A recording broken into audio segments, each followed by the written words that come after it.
Assalamualaikum warahmatullahi wabarakatuh. Saya Hersun Arif dari Forum News Network. Jokowi baru beberapa hari ini lengser dari kursi kepresidenan dan pulang ke Solo dan tiba-tiba saja kita dikejutkan dengan kabar bahwa Jokowi itu diancam pembunuhan gitu dan yang cukup mengejutkan katanya yang melakukan pengancaman itu adalah seorang wanita. Kabar yang cukup mengejutkan itu disampaikan oleh Ketua Umum Relawan Bawah Tanah Jokowi yang bernama David Febrian. Wah, ini mulai satu persatu kita tahu nih orang-orang yang tadinya berada di bawah tanah ini mulai namanya muncul satu persatu karena sebelumnya kan juga kita sempat terkejut ketika muncul juga Sekretaris Umum Pasukan Bawah Tanah Jokowi itu yang melaporkan Roy Suryo. Nah, sekarang ini adalah ketuanya yang bernama David Febrian. Jadi menurut David Febrian itu, rencana pembunuhan itu dia temukan secara tidak sengaja saat dia membuka aplikasi YouTube dan katanya ancaman itu diucapkan oleh seorang perempuan dalam sebuah acara yang juga dihadiri oleh pakar hukum tata negara Refli Harun. Tayangan itu muncul 3 hari sebelum masa jabatan Jokowi berakhir. Kita boleh mengkritisi seseorang, boleh. Tapi kalau sudah kayak gitu, apakah itu kritis? Kan itu kebencian dari diri dia sendiri. Benci Bapak. Maksudnya Jokowi dan keluarganya. Ini kata dia ketika dia bertemu dengan para wartawan di Hotel Alila Solo hari Selasa tanggal 22 Oktober. Ini kemarin ya. David menyatakan kelompoknya, ini kelompok pasukan bawah tanah itu akan membuat laporan resmi ke kepolisian dengan bukti tayangan YouTube tersebut yang telah kita arsipkan, yang telah dia arsipkan.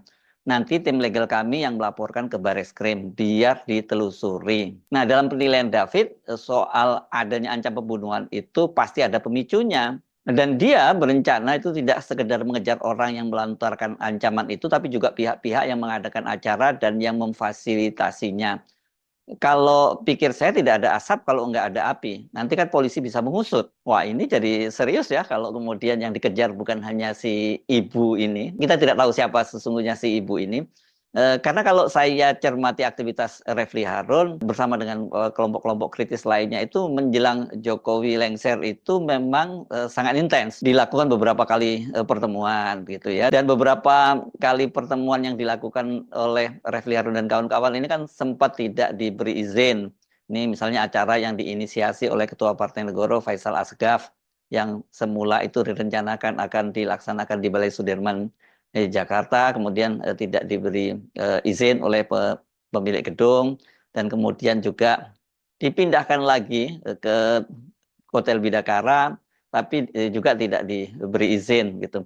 Jadi yang mana ya kegiatan yang disebutkan bahwa ada seorang perempuan yang mengancam pembunuhan itu? Karena kalau kita cermati ini kan acara yang terbuka, bahkan undangannya itu disebar kemana-mana gitu. Dan agenda sih jelas, agendanya itu mereka ingin tangkap dan adili Jokowi, dan kemudian juga mereka ingin agar pelantikan saya pelantikan Gibran Rakabuming sebagai wakil presiden itu dibatalkan ya karena skandal Fufu Fafa itu gitu. Jadi kalau kemudian bahwa ini yang penyelenggaranya juga akan diseret-seret, saya kira mungkin terlampau jauh dan selama ini setahu saya ya tidak ada rapat-rapat atau pertemuan-pertemuan yang merencanakan pembunuhan terhadap Jokowi. Yang jelas bahwa mereka ingin menangkap dan mengadili Jokowi itu iya. Mereka ingin menggagalkan pelantikan Gibran Rakabuming itu iya. Mungkin saja sih ketika dalam situasi semacam itu ada euforia, kemudian ada salah satu peserta yang hadir kemudian meneriakkan kalimat yang bisa diartikan ancaman pembunuhan terhadap Jokowi, mungkin itu terjadi. Tapi kalau kemudian ini ditanggapi secara serius, dilaporkan ke polisi, bahkan termasuk penyelenggaranya yang dianggap memfasilitasi, saya kira ini kok jadi berlebihan ya, karena kita jadi ingat ya apa yang dilakukan oleh pasukan bawah tanah ini kan beberapa waktu yang lalu mereka itu melaporkan pakar telematika Roy Suryo. Ini berkaitan dengan ucapan dari Roy Suryo bahwa Fufu Fafa itu 99,9% itu adalah Gibran Rakabuming. Maksudnya akun Fufu Fafa di Kaskus itu. Pada waktu itu yang melaporkan ke Bareskrim adalah Sri Kuntoro Budianto. Ini Sekjen Pasukan Bawah Tanah. Sampai sekarang kasus itu tidak atau belum tepatnya gitu diproses oleh polisi. Padahal Roy Suryo menyatakan sudah siap kalau sampai polisi memeriksanya. Pada waktu itu juga banyak yang bertanya-tanya dalam kapasitas apa kemudian pasukan bawah tanah ini melaporkan Roy Suryo karena mereka tentu saja tidak punya legal standing karena ini kasus ini kan delik aduan ya. Saya kira kalau harusnya kalau merasa ada yang dirugikan yang harus melaporkan itu ya Gibran. Kalau Gibran itu memang dia merasa dia bukan pemilik akun Fufufafa. Tapi kan sampai sekarang ini tidak ada bantahan secara resmi bahwa Gibran itu bukan pemilik akun Fufufafa. Pada waktu itu ketika sempat ditanya oleh wartawan, ketika dia belusuan di pasar di Solo, pada waktu itu dia menjawabnya ya takono sing duwe akun, ojo takon aku, ya tanya saja pada pemilik akunnya bukan bukan pada jangan kepada saya. Itu kan artinya secara tidak langsung dia membantah bahwa dia memiliki itu, tapi itu tidak tegas dia membantah. Dan setelah meledaknya kasus akun Fufu Fafa ini kan Gibran kemudian menghilang, tidak hanya menghilang di muka publik, tapi juga media sosialnya tidak aktif. Baru belakangan ini saja dia aktif kembali setelah dia dilantik menjadi wakil presiden. Nah, Roy Suryo itu pada waktu itu merasa malah senang dilaporkan oleh pasukan bawah tanah itu karena menurut dia ini kesempatan untuk menjelaskan kepada publik siapa sesungguhnya pemilik akun Fufufafa. Memang kalau dari investigasi yang dilakukan oleh para netizen dan jangan dianggap ini netizen ini manusia-manusia alay karena kan banyak sekali ini para netizen itu yang juga ini pakar telematika, pakar macam-macam termasuk pakar digital dan sebagainya. Mereka bisa bongkar-bongkar itu dan rasanya memang bukti-bukti bahwa akun Fufufafa itu identik dengan Gibran tuh sangat kuat ya. Mulai dari yang serius secara menginvestigasinya sampai yang lucu-lucuan yakni berkaitan dengan akun Gojek dan akun Grab gitu yang pada waktu itu ketika para netizen itu mendapati nomor yang disebut sebagai nomornya akun Fufafa itu kemudian mereka mentransfer uang ke akun itu dan kemudian yang muncul adalah nama Gibran Rakabuming. Tetapi setelah kemudian para netizen bersenang-senang mentransfer uang ke akun Gojeknya dari Fufafa itu kemudian tiba-tiba namanya berubah menjadi Slamet gitu. Tapi di akun Grab-nya itu belum berubah. Jadi mulai dari yang serius sampai yang lucu-lucu pada waktu itu menunjukkan bahwa akun Fufafa itu ya memang milik Gibran Rakabuming. Makanya Roy Suryo merasa dia pede banget ketika dilaporkan oleh relawan Jokowi ya ini pasukan bawah tanah Jokowi ini. Dia menunggu-nunggu tapi sampai sekarang itu kasusnya tidak diproses dan seperti dikatakan oleh Sekjen relawan pasukan bawah tanahnya Jokowi, dia yakin bahwa setelah Prabowo dan Gibran itu dilantik menjadi presiden dan wakil presiden, maka Barreskrim akan memproses kasusnya. Saya sih agak ragu ya, karena kalau diproses ini bisa jadi bumerang gitu, karena itu seluruh dunia sudah tahu soal status dari akun Fufufafa ini milik siapa sesungguhnya gitu. Tapi kan sampai sekarang karena belum ada landasan hukumnya, ya orang seperti Roy Suryo juga menyatakan bahwa itu 99,9% itu adalah milik Gibran Rakabuming. Nah, bagaimana dengan kasus ini ya, kasus ancaman pembunuhan ini? Saya kira ini juga terlampau serius atau mencari muka atau mencari sensasi begitu ya pasukan bawah tanah ini karena kalau kemudian muncul ucapan semacam itu saja saya kira kok kemudian dianggap terlampau serius ini merupakan ancaman pembunuhan terhadap Pak Jokowi, saya kira ya enggak lah ya, apalagi seorang ibu-ibu lagi gitu. Kan bagaimanapun juga sebagai seorang mantan presiden, Pak Jokowi itu tetap punya standar pengamanan yang ketat. Sampai sekarang itu masih ada pasukan pengawal presiden yang melekat kemana-mana Pak Jokowi berada maupun Jokowi bepergian. Dan itu memang hak istimewa yang diberikan bukan hanya pada Jokowi, tapi kepada semua presiden dan wakil presiden Republik Indonesia.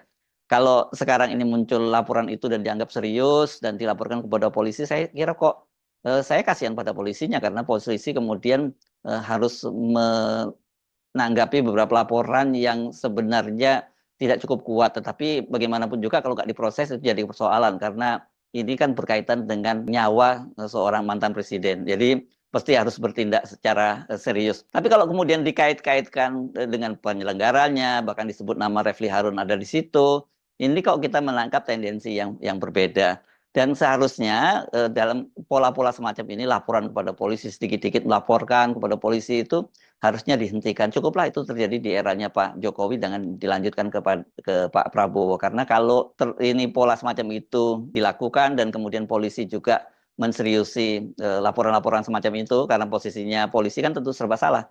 Nggak ditindaklanjuti salah, ditindaklanjuti salah. Tetapi ini pasti akan menjadi beban berat dari pemerintahan Prabowo. Problem dari pemerintahan Prabowo ini terlampau banyak gitu ya. Mulai dari soal ekonomi, soal soliditas kabinet, mulai banyaknya menteri-menteri yang blunder dan dipastikan ke depan akan banyak lagi menteri-menteri lain yang blunder.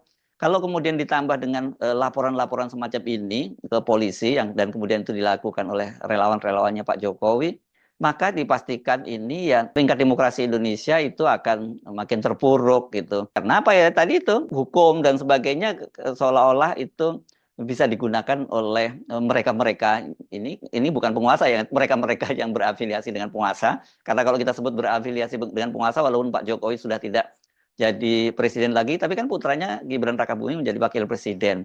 Kalau pola-pola semacam ini diteruskan, saya kira ini akan menambah citra buruk Indonesia. Soal ancaman pembunuhan terhadap Pak Jokowi itu bukan hal yang baru. Dan saya kira ya namanya juga sebagai seorang presiden.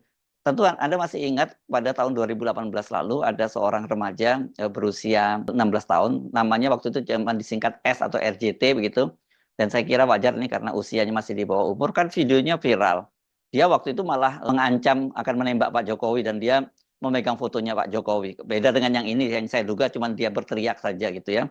Kalau ini jelas dia mengancam Pak Jokowi akan membunuh Pak Jokowi dan kemudian videonya viral kemana-mana. Polda Metro Jaya kemudian menindaklanjuti kasus ini, remaja itu diproses begitu. Tapi di tengah jalan dengan pertimbangan dia masih di bawah umur karena masih berumur 16 tahun, kemudian kasusnya itu tidak dilanjutkan secara hukum ini karena katanya berkaitan dengan ya tadi itu anak-anak di bawah umur yang berhadapan dengan hukum itu harus dilindungi, jangan sampai kemudian ini menimbulkan semacam pengalaman traumatik padahal sesungguhnya kan mungkin anak ini dia tidak sadar dengan apa yang dilakukan walaupun pada waktu itu desakan terhadap polisi untuk menindak ini sangat keras. Saya paham ini maksudnya karena kebetulan anak ini adalah berasal dari etnis Cina gitu dan kalau ini kemudian tidak ditindak dianggap nanti polisi pilih kasih karena banyak sekali aktivis-aktivis yang anti pemerintah kemudian dia melakukan unggahan-unggahan yang tidak seserem si anak ini tapi kemudian ditangkap oleh polisi dan kemudian diproses secara hukum.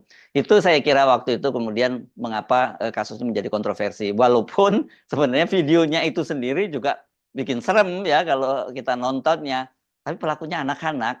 Jadi sekali lagi saya kira kita mesti dorong bahwa aparat penegak hukum itu mesti berlaku imparsial ya. Jadi dia harus ya manakala dia harus bertindak secara hukum dia harus bertindak secara hukum dan manakala dia harus tidak melanjutkan kasusnya tidak dilanjutkan kasusnya dan polisi kan mengenal juga yang disebut sebagai restoratif justice. Tapi kalau dalam kasus restoratif justice ini kan harusnya melaporkan sendiri Pak Jokowi gitu bukan bukan pasukan bawah tanah. Mungkin tapi karena ini ancaman pembunuhan gitu, mungkin bukan dengan menggunakan undang-undang UITE tapi ini bisa tidak pidana umum, mungkin bisa jadi dasar polisi untuk mengusutnya. Tapi saya kira itu akan lebih baik kalau polisi kemudian menyikapinya secara bijak. Kenapa? Karena kalau kemudian kasus-kasus semacam laporan semacam ini, termasuk laporan kepada Roy Suryo itu diseriusi oleh polisi, ditindak oleh polisi, maka nanti akan muncul kembali pola yang sama. Pola baku yang dilakukan oleh para relawan Jokowi melaporkan semua kelompok-kelompok siapapun orangnya itu yang kritis terhadap pemerintahan. Dalam kasus ini, saya belum melihat videonya seperti apa, sebutkan ibu yang mengancam Pak Jokowi, membunuh Pak Jokowi itu. Tapi saya bisa membayangkan setting peristiwanya seperti apa, dan kemudian suasana emosional seperti apa, dan kemudian mungkin ada ibu-ibu yang secara emosional dia menyerukan pembunuhan terhadap Jokowi dan kemudian dan direkam dan ditayangkan di YouTube dan kemudian ini menjadi soal buat para relawan pendukung Pak Jokowi ini jadi temuan yang sangat serius bahwa Pak Jokowi itu ada dalam ancaman pembunuhan. Saya sih nggak yakin ya di Indonesia ada ada seorang ibu-ibu seperti itu yang kemudian dia serius sekali melakukan ancaman pembunuhan dan kemudian diikuti dengan pelaksanaan ancaman pembunuhan itu. Mudah-mudahan saja si polisi bisa bersikap bijak dalam menanggapi laporan karena laporan dari pasukan bawah tanah ini karena katanya laporan itu akan dilakukan pekan depan dan itu yang melakukan adalah tim penasihat hukumnya bukan ketua gerakan bawah pasukan bawah tanah Jokowi sendiri. Saya Subnu Arif dari Forum News Network. Sampai jumpa lagi. Wassalamualaikum warahmatullahi wabarakatuh.